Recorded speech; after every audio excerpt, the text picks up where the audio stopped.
So I did a video last week talking about why we could potentially have a reversal very, very soon and why insiders are actually selling ahead of earnings. I talked many times about the earnings recession and all these kind of things. And I was actually right on the reversal being near because we did make a pretty big reversal the first 2 or 3 days of the week, but then we recovered and we ended up positive on the week. And the part that I was very wrong about is actually around earnings. And this is what I'm going to try to discuss in this video. How did we get it so wrong around, earnings? All these companies, did massive beats. This is something I posted on my Twitter: 3M, Moody's, Kimberly-Clark, General Motors, Pepsi, McDonald's, Coca-Cola, and all these, UPS actually did miss, but all these other type of companies, they did massive beats. Even a lot of the tech companies did massive beats on those earnings. And how did we get it so wrong? This is what I'm going to try to talk about, in today's video, and talk a little bit more around the Fed balance sheet and a couple of other things, around the market. Now, the part that I got wrong, with this whole thing is if you look actually at the earnings reports of many of those companies, like Coca-Cola, Colgate, Hershey's, Mondelez, P&G, Pepsi, all these type of companies. Now, if you look actually at the volume that they posted, a lot of them posted negative volume, meaning, lower and lower demand for their products, like Colgate-Palmolive. It posted negative 3.5%. Conagra, which is a very popular brand, it posted, 9% lower on volume. P&G, it posted 3% less. Pepsi posted a 2% deduction on volume. But most of their, earnings base were actually from massive price increases. Coca-Cola increasing 9%. Colgate-Palmolive increasing 12%, Conagra 15%, Mondelez 16%. This is how much these companies are raising prices.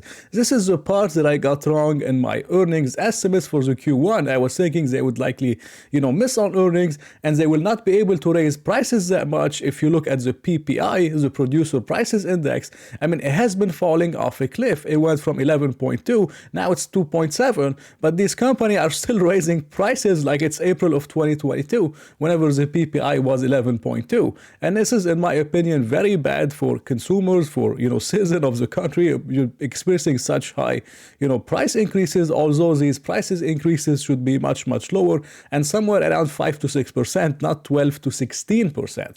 So this is the part that I got wrong. I believe I got it right in terms of volume decreasing, lower and lower demand, which could lead to an earnings recession, but I was not expecting such massive increases in prices. 15 to 16%.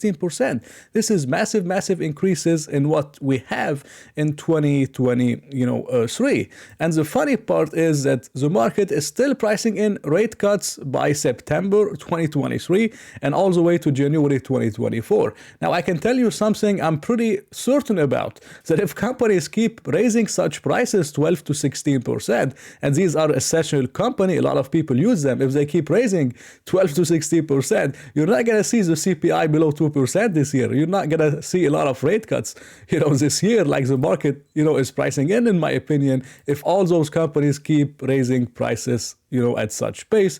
And now we have the Fed balance sheet is starting, to go back down. I don't think it will stop going down, if this whole thing keeps happening with the, companies raising prices and all these kind of things. So this is the part that I got, wrong around earnings, but I still believe, something could change in the future. The problem is a lot of people like myself and many others were expecting a very bad first half and a very good second half. And it looks like we're actually set up for the opposite, where we have an amazing first half of 2023 and where we could potentially have a very bad second half of 2023 as all the lag effect from the rate hikes and all these kind of things actually start showing up in the economy. But I told you many times, in 2023 that a lot of things have changed. One of the things that have changed and has surprised me is how the Fed intervened with SVB. As soon as something happened, they came in immediately, to the rescue. And this is not something we were expecting. We were expecting bad earnings and a very tight liquidity type of environment. And this is not what we had so far in 2023. We had the exact opposite. We had an expansion in liquidity from the Fed, from Japan, from China reopening and many other places. And we also had pretty good earnings, largely due to the price increases that many of those companies were actually posting. But even the tech companies actually beat on earnings and they did good beats. Although their guidance performance wasn't the best, and it wasn't, the best in general. But I mean, they did much better than most of us actually expected. And this is something we have to take, and this is something we have to, take into consideration. I continue saying that the S&P 500's chart is very, very bullish. I mean, you could, see this breakout, how it's going. I told you many times that I'm not going to go and be a contrarian as long as the market is going up. Maybe if we do break the trend line, which we started in March 2020, and it touched it on the October low. If we ever break this trend line, which is below 3,800, this is when I would get, very bearish again, and I would just start shorting everything and all these kind of things like we did in 2022. But unlike other people in 2023, I was not, a dollar cost averaging up on SQQQ or SARC. And this is when the trolls come in. Whenever you get something wrong, I mean, they all come in at once and they try, to talk about those things. And I told you many times that I don't really care about the narrative. All I care about is how can I potentially make, returns. And this is an amazing quote from someone in the market. And they said, it's not whether you're right or wrong that's important, but how much money you make when you're right and how much you lose when you're wrong.